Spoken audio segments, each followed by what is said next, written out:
Hi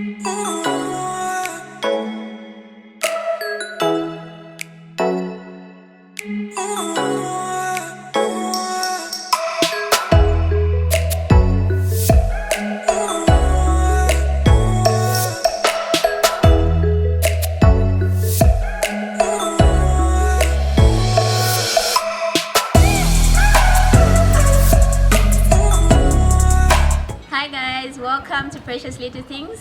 Welcome. For those of you that are seeing this channel for the first time, please subscribe to my YouTube channel and hit the notification button for more videos. What is talent, you may say? Talent is the ability to do something well or good. This is done naturally or inborn. So, many people use their talents for different things. Others use their talent to make money. Others use their talent to advocate. So our guest today uses his music to empower women, to speak for the voice of the voiceless, to speak against domestic violence and child abuse. So allow me to introduce the one and only. Hold on, I won't say his name until you meet him. Let's go meet him.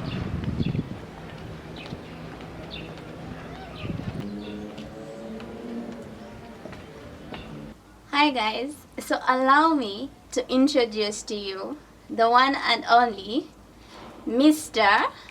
Biphlo. But before he comes in on the scene, I would like to talk about what he does, a little bit about what he does. Yes. So he's an advocate. He speaks against women violence, against child abuse. He speaks for women empowerment. He is called the voice of the voiceless. So let's welcome him. Mr. Biphlo, welcome to Precious Little Things. Thank you, Precious. I'm looking forward to all the precious little things that life has to offer this day. It's going to be a very super fantastic and delicious time that we're going to have today. My name is Bflow in the area. Say fire in the wire, Bflow. Your desire taking you higher and higher alongside precious little things. Chant it on. Boom. So I'm going to have a conversation with Mr. Biphlo, and we're just going to go straight into it. So the first question that I'm going to ask him is, I want to know, is there a difference between Brian Wembia or Biphlo? Is there a difference between Brian Wembia or Biphlo? Or who is Biphlo? Okay, I know that people sometimes maybe might not differentiate between Brian and Bflow, but well, Bflow is a brand, whereas Brian is the person.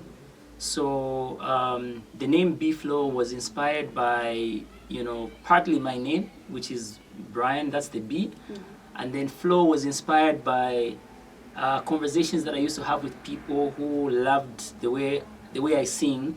A lot of them said they loved the way I flow. So most people made reference to my singing as flowing. They would just say, "Oh, you've got a tight flow. Hey, Brian, I love your flow." Yes. So for a period of time, when I was young, I was about 14, I used to get a lot of people telling me they love my flow, they love the way I flow, they think I have a tight flow. And I kept wondering what they meant until someone explained it to me because of how I toast or how I chant my lyrics. Yes. So they said, "Oh, it's called flowing." That's what they call it in hip-hop circles, in dancehall circles. So I said, "Oh, well, since everybody says Brian has got a nice flow, might as well just get B from Brian and flow from the people's praises." So Bflow is basically an artist you have described very well. The way you described me is correct and on point. I'm an artist that uses his voice and influence and platform to advocate for social good, for positive social change.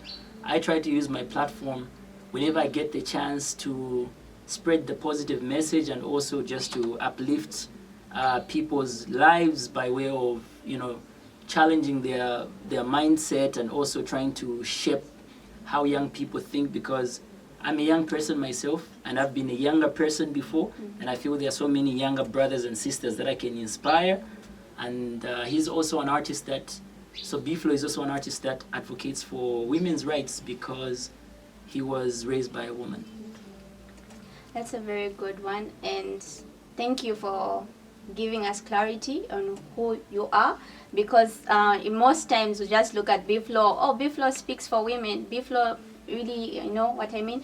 But then we are really glad for giving us clarity. And then the other thing is, do you have similarities between, or is there any similarities between Bflow and Brian Wembia?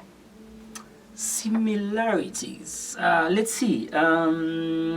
Yes, the aspect of humility or humbleness is definitely present in both Brian and Biphlo. That's what I think. That's what I hear. Because even people that meet me, you know, they come in their capacity as my fans. They say, "Oh, Biphlo is a very humble artist." Because I can attest to that. I can attest to that. You know why? Because I think I've met you before, and that was at Arcades. We were trying to like wave, and Okay. you recognized the fact that we're trying to wave. You waved back at us, so Okay. we're like, "Oh, okay, he's so cool." So That's I can great. attest to that. yeah, that's great. Because there are times when I also fail to separate the two. Because if, say, we meet at a shopping mall, like you have said, there I'm Brian. But then I can see people screaming, "Biphlo! Yes. Hi, Biphlo!" So I know that to them, they're not taking me as Brian, they're taking me as the brand. So even when they say that, because I can't say because I'm Brian and they're trying to have a Biphlo moment with me, I'll just ignore them because I'm not on stage. Yes. But if I can bring out my humility, even where others are seeing a brand, even if myself I'm seeing the person in that particular time, those are the similarities. I think that Biphlo and Brian are humble. The values that Biphlo advocates for in the music are the same values that Brian actually lives by. These are the values I'm talking about when I say were instilled in me by a woman.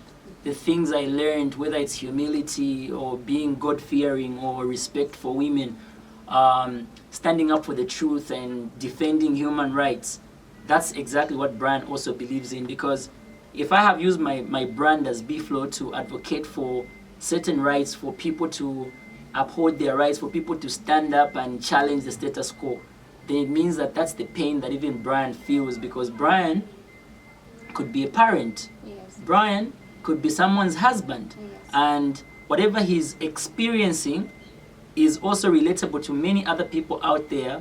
But thank goodness there's also the Biphlo brand that has a platform to be able to share those experiences that Brian has had with the rest of the world, because they could be relatable to other people, you know. Yeah. You use music to advocate those things. So I want to understand, if I ask you a question to say, what is music to you in 3 words? What would you tell me? In 3 words, music to me is life, rhythm, truthfulness. I want to understand your mind, Mr. Biphlo.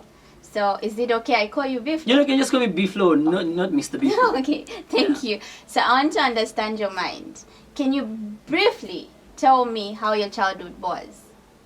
My childhood was fun. You know, one thing I love about Africa is that no matter how many times we may talk about the problems that we face as African people or as African children, there is the fun side. Sometimes when you're going through hardships as a kid, you actually don't realize that you've been going through hardships until you later come to experience a certain good life. Yes. Then you realize that, oh, so I actually didn't have this, because the most important thing is happiness. Yes. So I had a very happy childhood. I had a very supportive mother who lived within her means. And what that did is that whatever it is that she gave me, she taught me to be grateful. So whatever little thing I ever received from anyone out there, I am always grateful. And so because of that, my childhood was really, really fun. Of course, there were times when I was frustrated. I was frustrated about the fact that I could not always be in class, because I've had time from class sometimes. If those of you that haven't paid school fees, you know, they kick you out, you go home for a period of time, you cry, you miss school. I really loved school. That's what defines my childhood. I really loved school. Even when I go home and my school fees are not paid, I would be reading a book. So I love reading. I grew up reading. My childhood was also characterized by and with music. There was a lot of music in my life, in my family. I would always listen to the radio. I would watch videos on black and white TV. And I watched artists like Victor Kachaka, Ballad Zulu back in the day, the Fugees, Bob Marley, and many other artists. My childhood was about school, you know, books. When I say books, not just for school, not just books that we read at school, but even like storybooks at home, and a lot of music and a bit of television. The reason I'm saying a bit of television is because we didn't always have a TV. We had a black and white TV that, you know, at some point wasn't working, so we stopped watching TV for a long time. Wow, that's amazing. Guys, I'm getting to know Biphlo on a personal level, so this is very interesting. Apart from what we know as Biphlo, this is another, you know, Biphlo. I hope you get the concept. So, you advocate using music, but before you became an advocate, right? There was a point. Okay, tell me, I would rather put it this way. Tell me, when did you realize you could use music for advocacy? That's a very good question. When I was younger, before I got into the music industry professionally, I used to be very actively involved in extracurricular activities at school. I used to be involved with clubs. I used to be president for the anti-AIDS club. I used to be president for the debate club. I used to be the chief printer for the press club. I used to be the head of what they used to call the vernacular monitoring unit. I was quite a student when it comes to English. So they made me in charge of the youth-friendly corner, which also had this VMT, vernacular monitoring team thing. I was the head boy. There was a lot of, you know, like leadership when it comes to. Sorry, I lost my train of thought. What was the exact? When did you realize you could use music? Okay. Yeah. So growing up, because I was involved in all these clubs and all these things, I was always trying to do something to change the way someone thinks or transform the mindset of even my fellow students in school, because I was also the president for the anti-drug club. So we used to talk about alcohol abuse, we used to talk about daga or ganja or marijuana and all these things. At the same time, I was doing music, even in school, like in the anti-AIDS club. I used to compose songs about knowing that AIDS is real, etc., etc. But then when I got into the music industry, like professionally, I don't know how I forgot. Tabataiva anachiati the music, you know, to talk about important things. So for me, I just went in the music industry wanting to express myself and my talent, where I just say, let me show them that I've got a skill, I can do the bibidi. And I was just entertaining and people were having fun. They were looking at this guy who was very talented, etc., etc. So now, you know, there are times when you start seeing certain things happening in society, then you realize, like, I think I was listening to the news, and then I heard about the number of cases of gender-based violence that Zambia had recorded in that year. Then I said, wait a minute, this is crazy. How can a Christian nation be recording such high numbers of gender-based violence cases? And then coincidentally, about a week or two after that, so Madam Inonge Wina had just been appointed as the Minister for Gender. So we had a meeting with her as the Zambia Association of Musicians, and she was the Minister of Gender. And then she also talked about the statistics, and then she said, so you guys who've got influence, you musicians, why don't you help us by talking about some of these things? Or is it that you're not affected? So when she asked the question, are you not affected? Then I remembered where I was coming from, and the fact that I was raised by a woman. Me having been raised by a single woman, I looked at issues of women empowerment, things that women are going through, and I looked at gender-based violence. I was like, I can't imagine my own mother suffering, whether it's emotional abuse or economic abuse or physical abuse. So I would want to do something. So that's how I accepted the challenge, and I was like, this is a good call. From now onwards, I am going to change the direction of my music. So I made a decision. I remember getting into 2012, I linked up with Judy. Yes. and we did a song called Cry of a Woman. And after that song just went viral, like it hit massively. I remember the days of BBM, and people were sending me messages and telling me how my song was everywhere. So I was like, okay, so a song that talks about serious things is actually getting recognized and even danced to in the clubs and all these places. So I said, then I made a decision to say I wanted to dedicate a whole album to women issues, and that's how I did songs like Something About a Woman, Voiceless Woman, Cry of a Woman, This Woman that. Yeah, so basically I think I just came to a realization that those things that I was doing in high school, all those clubs, all those issues, child rights that I was dealing with, I could actually bring them in the music. Yeah. That's very good. That's very, very impressive, by the way. Thank you. And not many people think like you, and not many people would tackle issues the way you do. I haven't lived long. I haven't experienced other things that other people have experienced. But through your music, I could relate to or have an imaginary world of the things that are going on in the world, which is very, very good. Having listened to you and knowing the fact that you've said your childhood was beautiful, it was fun, and all those things, when you talk about gender-based violence or child abuse or women being abused by their husband and all that, is it something that you've experienced as a person, really, or is it something that you've seen out of other people's experiences or hearsay?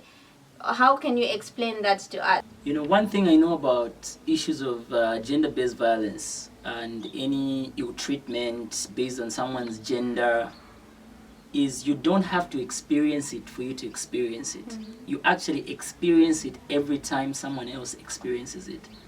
If I live here and next door it's happening, I'm experiencing it because it affects me.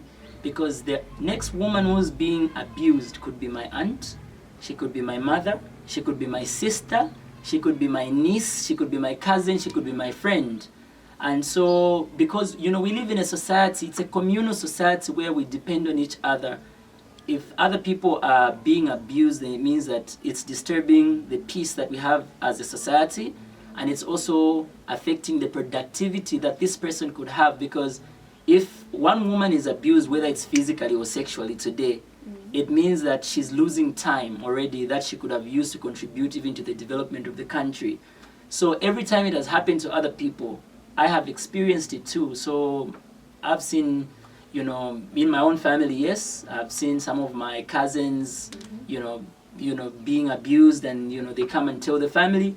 I know friends who have abused their women without even realizing that they were abusing them. I know women that have talked to me about, you know, them having been sexually abused, or even, you know, when they were kids, and all those stories do affect me as well. And so I'm part of the society, and so if other people have experienced it, then I have experienced it. So away from gender-based violence, away from women's rights, and yeah, just so that you know, you guys, this man has met Obama. So I want to ask, did you have lunch with Obama? That's a good question. That's a good question. I've had lunch and dinner with Obama several times. Okay. Yeah. I think for a period of in a space of about 3 years, I think I had eaten with the Obamas about 5 times. Yeah, so I did have lunch, I did have dinner. We even had, 16. As you were for 16 hours each. Yeah. So yeah, I've eaten with the Obamas. That's when I sing to say, "Oh mama, I'm dining with kings and queens." I literally mean dining, not just for saying. And that song has been, guys, that song, my biological mom is late. So I've always, I remember telling my friend, I'm like, on my graduation day, I should play this song. Wow. So it's like my graduation theme, hopefully by next year. So, okay, apart from you meeting Obama, what has been the highlight of your career? That's another good question. Well, meeting Obama is definitely a highlight because isn't it great that I'm part of his legacy and he's part of mine? Yes. So that's great. You know, he's a Nobel Peace Prize winning politician, humanitarian, lecturer, professor, everything. And that's amazing. That's definitely one of the highlights. One of my other highlights in my career is definitely being recognized for the work that I do, not just in Zambia, but being recognized globally. I've been recognized by the UN. You know, I've been named as one of the 16 most influential voices against gender violence around the world. You know, such recognitions. I've been featured by the NRP, the NPR rather, the National Public Radio of America. Being recognized on such big platforms for is no mean achievement. In Zambia, I've been recognized by the president. I've been recognized by various bodies that organize awards. All those are highlights for me. Why I say so is because it's not only because it's nice to be awarded, but it's also nice to be recognized for doing good in society, because other people get recognized for the wrong reasons.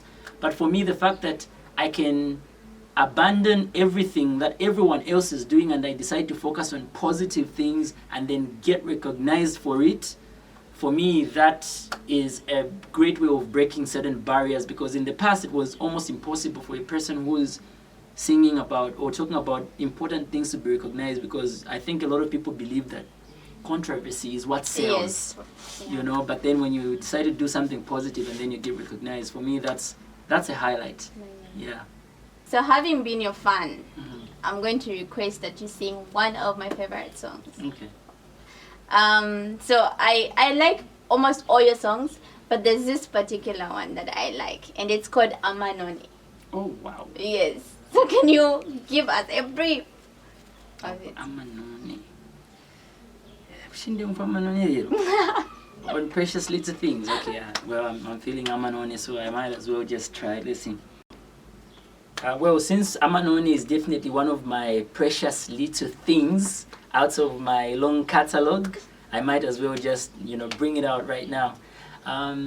Bflow's cup of coffee is another man's cup of poison. Just like Pakupanga decision, Tulapusana wants some reason. Twalipusana, we are different people. Kutina fire, gelo very simple. Bambi kuti bamona pama pimpo. Kanshi inendemona pama dimpo. You know true love, it is so hard to find. Echo muntu obe musunge wino. Ngeu kumfisha manone lekabe shibe n'abanobe cheu kumfisha manone we munandi musunge wino. Wow, that's my favorite song. It was my ringtone for like a year. Awesome. And then I was like, okay, now we're done. Thank you so much. It has always been one of my favorite. So since Biphlo has sung for us, I'm gonna rhyme for you guys. I wish I could do as perfectly as he does, but I'm not a musician and I can't sing, but I believe in talent. So I'm just gonna do like a Biphlo.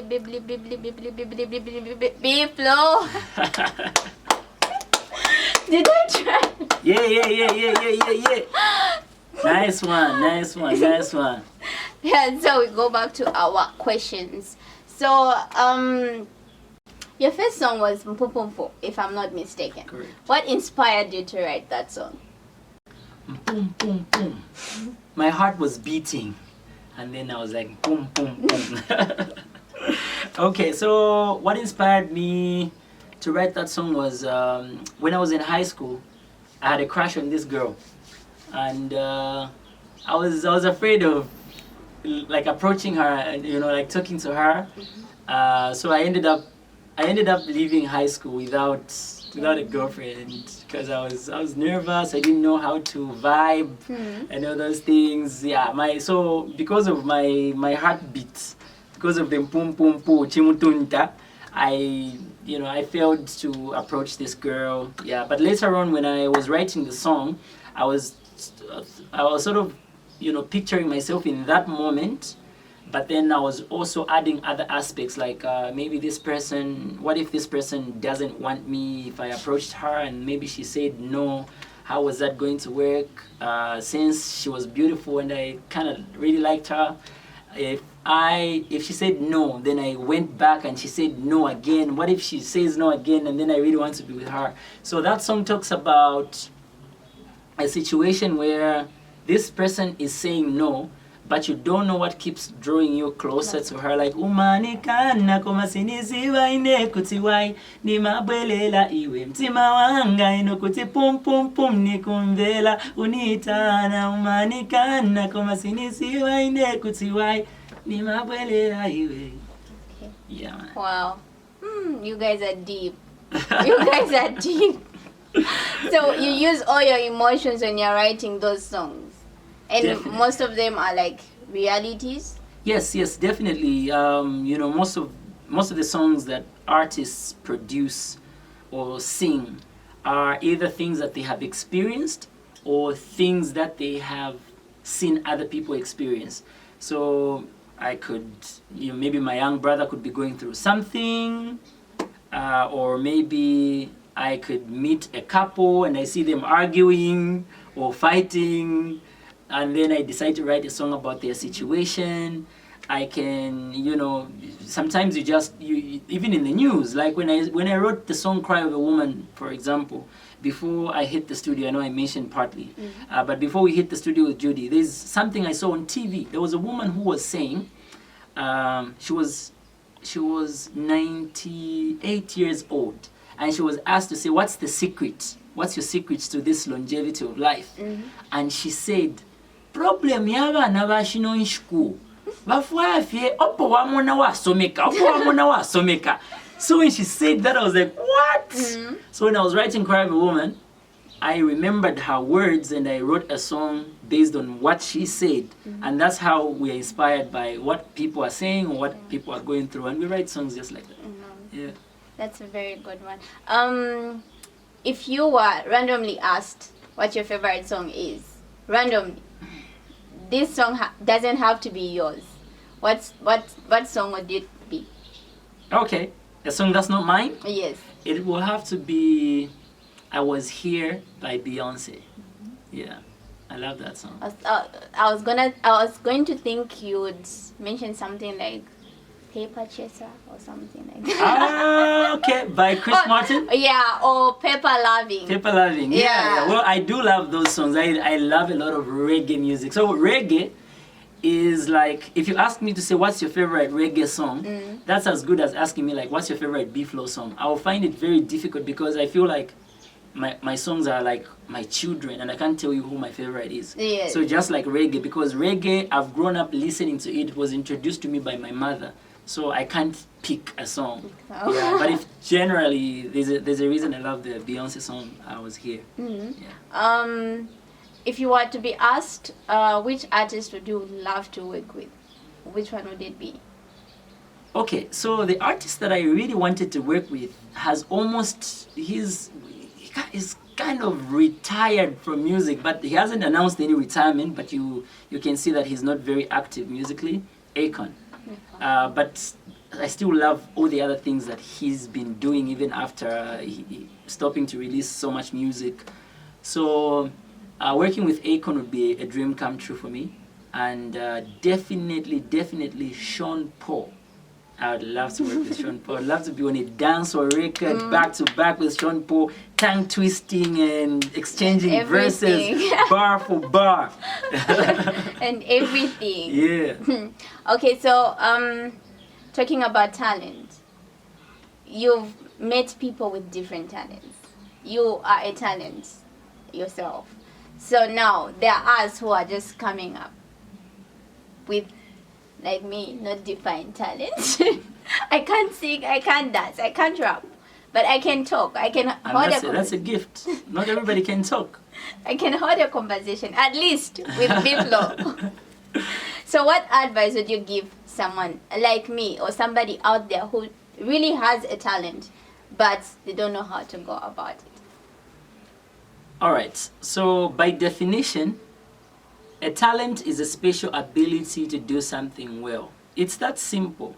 Once you understand that a talent is a special ability to do something well, the next thing you're supposed to do is to start trying out those somethings, like different things. You can try soccer today, you try cooking tomorrow, you try vlogging tomorrow, you try singing this day, you try football, you try different things. And then when you find that one which you are doing well, remember in the definition, do something well.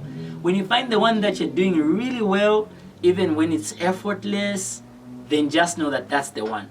And the good part is that with talent, there are no limitations. You know, you can also be multi-talented, and you can have even 7 talents and you are thriving in all of them.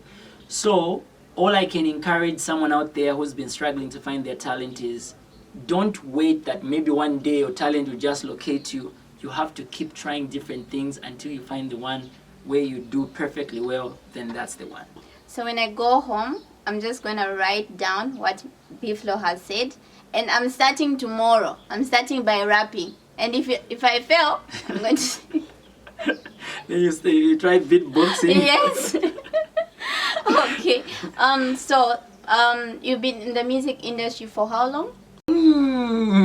That's a difficult one. I don't know how long I've been in the music industry. The problem with saying how long you've been in the industry is that some people may start calling you a veteran, others might start calling you a legend, others might start advocating that you retire and leave space for new entrants. For us upcoming rappers. So I would rather just say I've been in the game for 1 year now.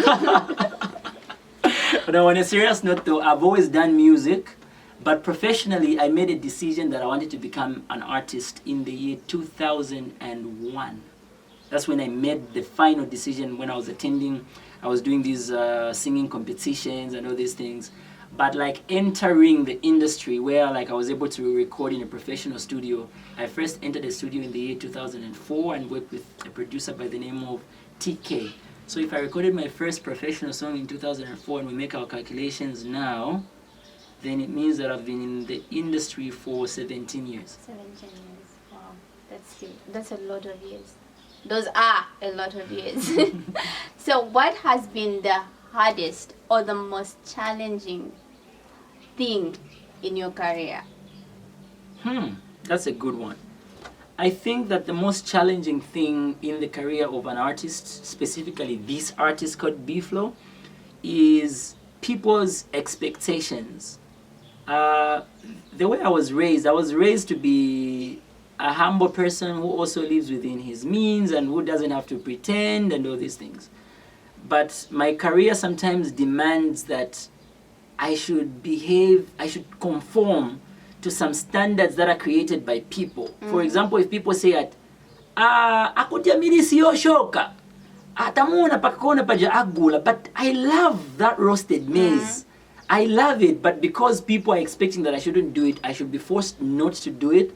I should be forced not to buy my fritters, you know, and just the whole aspect of people not wanting to separate Biphlo from Brian or Brian from Biphlo, and people not wanting to respect Brian because they think you are Biphlo all the time and they can, you know, get whatever it is that they want from you, whether it's free CD or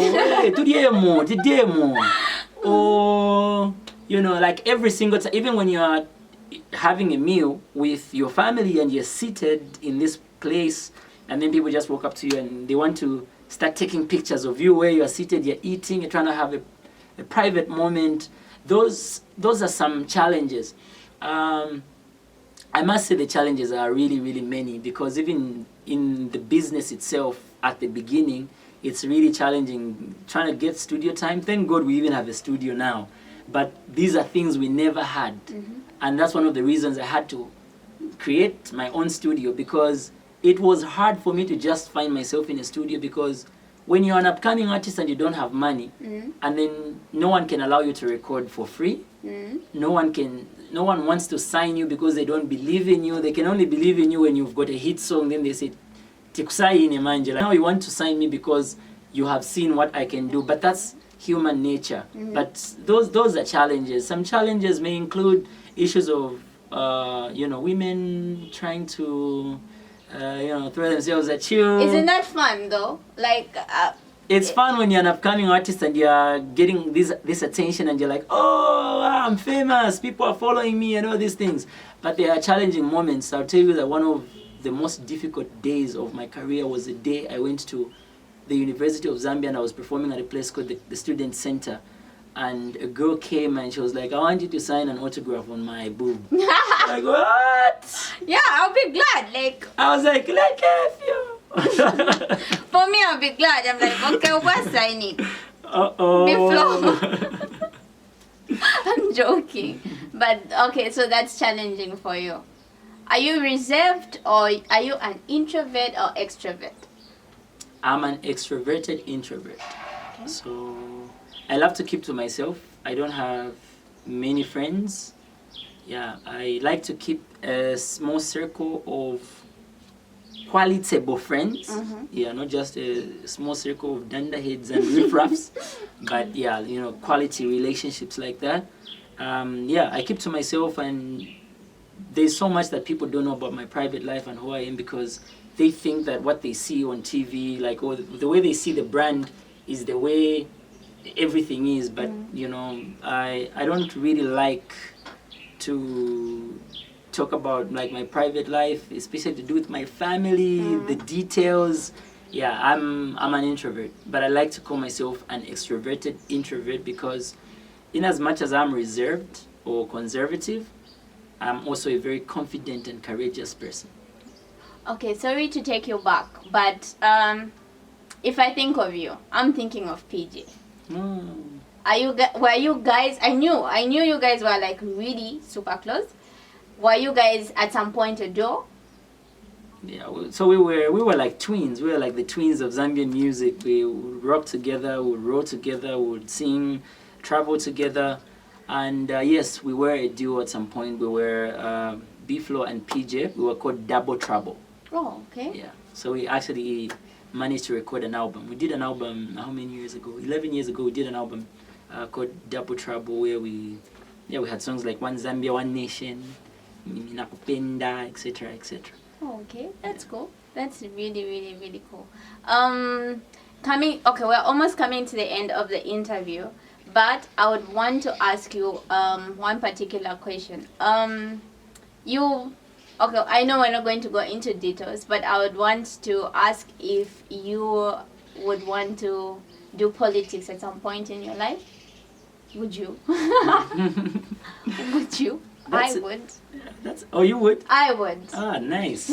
Actually, I love it when a young person like yourself says, I would. That's really nice because for a long time, young people have been shunning politics and saying, oh no, piabakulu. And sometimes you find that even the older generation is busy telling young people like, politics si havana. Politics te havana yo. And all these things. And then the same people are telling you to say you're the future leaders. Yes. And then when you're in your future, they're still telling you you're the future leaders. But when people step up like yourself and say you would, that's an amazing thing. This is probably going to be the very first time I'm going to say this, or I'm going to admit that yes, I think in future I would definitely wouldn't mind stepping on the political battlefield to fight for the rights, to continue fighting for the rights of the people that I fight for, but this time around at the decision-making table. Yeah, I would as well. But for me, I think I would start from being like a spokesperson for someone. Okay. Before I become someone. Also, when I become someone, you should probably become my spokesperson. Yes. Then you can become someone. That's a good one. So we're almost coming to the end of our interview. So I'll just ask Biphlo to give us his last words of encouragement. It could be on anything. So, okay. Yeah.